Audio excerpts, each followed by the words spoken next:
Israel is under the largest continuous attack from Iran since the strike wave 3 weeks ago. Channel 14 described it as one of Israel's heaviest attack periods in weeks, with missiles and drones arriving as the country prepared for Passover, though the full scale was still being pieced together. The timing will be read in Israel as deliberate, even if intent is not something the public evidence can prove on its own. Passover begins at sundown. Families are gathering, tables are being set, and the sirens are sounding across multiple regions simultaneously. Israeli broadcasters reported simultaneous fire from Iran and Hezbollah, along with hits that disrupted power in some areas, though the full scope was still unclear. The scale of the barrage is what separates this day from the steady stream of attacks that have defined the past month. This is not a single wave. It is a sustained campaign unfolding in real time, designed to overwhelm interception systems that have to make choices about what to engage and what to let through. A drone infiltrated northern Israel over the city of Kiryat Shmona, according to Channel 12. The intrusion set off alarms in the Safad area, and the hunt for the drone was continuing at the time of the report. A drone that crosses into Israeli airspace undetected is not a strategic threat by itself. It is a diagnostic failure. It tells you what the air defense network missed. And if one got through over Kiryat Shmona, the question every military planner is asking is how many others were launched in the same window that the system had to prioritize differently. Iron Dome handles rockets. David's Sling handles ballistic missiles. But slow, low-flying drones exploit the gaps between those systems. They arrive at altitudes that radar was not designed to prioritize. And in a sustained barrage where every interceptor is being allocated in real time, a drone that costs a few $1,000s can slip through while the system is busy tracking a missile that costs millions. The power outages are the detail that changes the picture from military to civilian. When infrastructure gets hit hard enough to cut electricity, the war enters homes in a way that missiles alone do not. Refrigerators stop, medical equipment fails, communication networks degrade. And in a country preparing for a religious holiday that centers on a family meal, the darkness carries a symbolic weight that no military briefing can neutralize. Israel's state of emergency remains in place. The population has been living under alert conditions for more than a month. The psychological endurance required to sustain that, while also preparing for Passover, while also absorbing the largest attack wave in 3 weeks, is the invisible front that no defense system covers. Iron Dome intercepts missiles. Nothing intercepts exhaustion. While Israel absorbs the barrage, Washington is projecting an ending. Trump said the war could end in 2 to 3 weeks, and that a deal is not required. That timeline is shorter than any previous estimate. Rubio had said 2 to 4 weeks. Trump is now compressing even that window. And the phrase "a deal is not required" carries a specific implication. The United States is prepared to end the war on its own terms through military pressure, without a negotiated settlement that Iran agrees to.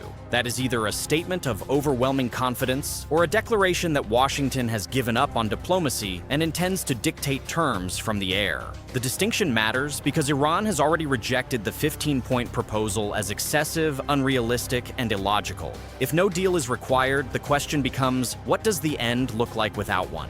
Defense Secretary Pete Hegseth signaled that military pressure is now part of Washington's diplomatic strategy, describing it as negotiating with bombs. He said the coming days will be decisive. That language does 2 things simultaneously. It tells Iran that the bombing campaign is not separate from the diplomatic track. It is the diplomatic track. And it tells the American public that the escalation they are watching is purposeful, not open-ended. Decisive days is the kind of language that precedes either a breakthrough or a new phase of escalation. It is never used when things are going to stay the same. Hegseth is signaling that something is about to change. Whether that change is a deal, a ground operation, or an intensification of airstrikes is what the next 2 to 3 weeks will answer.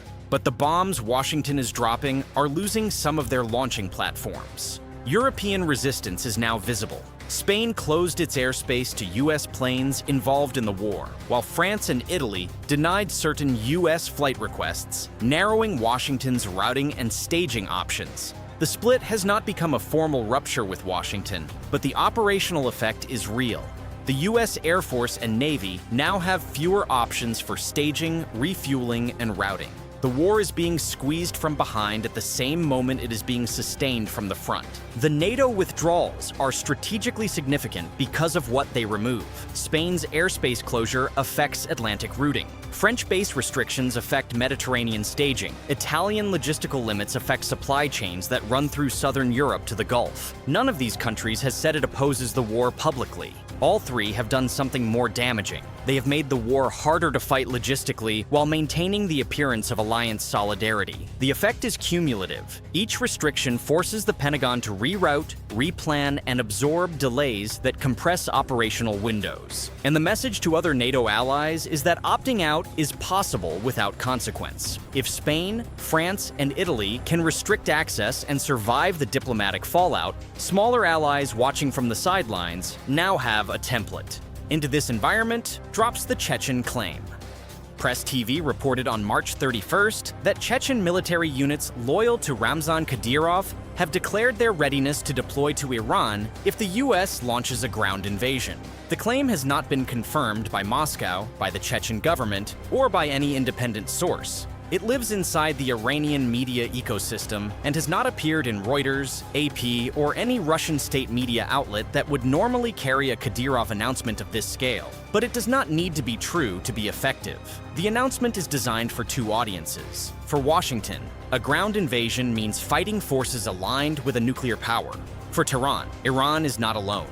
Kadyrov's forces operate within Russia's broader military orbit, but their public messaging has often created ambiguity about where Kadyrov ends and Moscow begins. If Chechen units were to deploy to Iran, the question is whether that constitutes a Russian military intervention or something Moscow can deny. It would create the same kind of ambiguity seen when Chechen units appeared in Syria alongside Iran-aligned forces years ago. Russia and Iran maintain deep military ties, and Western reporting has pointed to Russian assistance to Tehran. NBC has reported, citing multiple sources, that Russia may have shared U.S. force location intelligence with Iran, though Moscow has denied it. The Chechen claim adds a human dimension to a relationship that has so far been described in terms of satellites and equipment. The ground invasion question is the thread connecting every headline on Wednesday. Trump says 2 to 3 weeks. Hegseth says decisive days. Washington has been moving thousands of additional troops into the region, including 82nd Airborne Elements and Marine Forces, as officials weigh a range of military options. AP also reported the deployment of the USS George H.W. Bush Carrier Strike Group. Officials familiar with the discussions have signaled that any mission under review would be more limited than a full-scale invasion. But the troops arriving are ground troops, and the 82nd Airborne is built for contested environments, not symbolic theater alone. Meanwhile, the cost of the ground war already underway in Lebanon is climbing. The Israeli army said 48 officers and soldiers were wounded in fighting in southern Lebanon in the past 24 hours alone. Since the outbreak of war with Lebanon and Iran, 10 Israeli soldiers have been killed and 309 injured. According to the military, those numbers frame the troop buildup in a specific light. The only ground war currently being fought is already producing casualties at a pace that forces the question of what a second ground front would cost. Iran's Foreign Minister Araghchi has already framed the diplomatic space. He called the U.S. 15-point proposal excessive, unrealistic, and illogical. He said Iran has not had any negotiations with America. He warned Gulf states that hosting U.S. forces makes their territory a legitimate target under Iran's claimed right to self-defense. And he questioned Iran's continued membership in the Non-Proliferation Treaty, asking what the point of membership is if it only brings aggression. Every one of those statements closes a door that Washington is trying to keep open. The deal Trump says is not required is also the deal Iran says is not realistic. Both sides are now saying they do not need one. The difference is that one side is still dropping bombs, and the other is still launching missiles at a country preparing for Passover.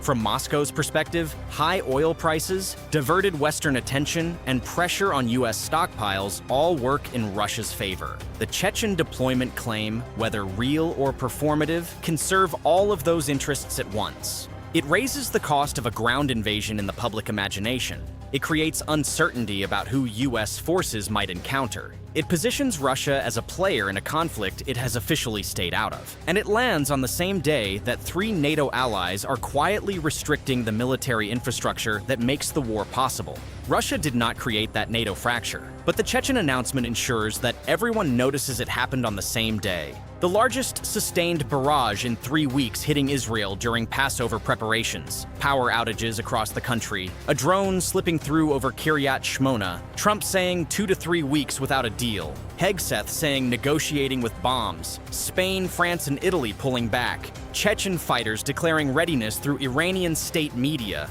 and thousands of American ground troops arriving in a theater where the president says a deal is not required and the defense secretary says the days ahead are decisive. Wednesday told you everything about where this war is going and nothing about how it ends. The missiles keep arriving. Some allies are clearly putting limits on how this war can be fought. The troops keep arriving, and the only people saying decisive are the ones who have not yet decided. Subscribe to WLA for daily geopolitical analysis.